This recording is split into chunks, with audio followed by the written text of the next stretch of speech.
اعتبر أفرام جرانت مدرب المنتخب الزامبي أن نتيجة التعادل التي حققها أمام منتخب تنزانيا أمس لحساب الجولة الثانية من دور مجموعات كأس إفريقيا 2023 كانت مخيبة للآمال قبل مباراة الفرصة الأخيرة أمام المنتخب المغربي الأربعاء المقبل لحساب الجولة الأخيرة والحاسمة.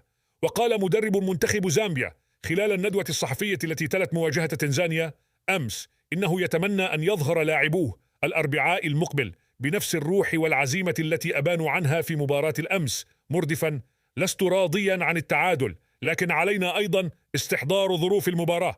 تلقينا هدفا مبكرا وعانينا من النقص العددي بعد طرد لاعب من صفوفنا منذ الدقيقة 44. مع ذلك استطعنا الصمود وتمكنا من خطف نقطة التعادل في آخر دقائق اللقاء. وتابع: سعيد برد فعل اللاعبين في مباراة الأمس، ونأمل أن يظهروا بنفس للعزيمة في مباراة الأربعاء. ندرك أن المنتخب المغربي كبير، لكننا لا نخافه، سنقف أمامه ندى للند، وأتمنى أن نقدم أداء جيدا ونظهر بشخصية قوية.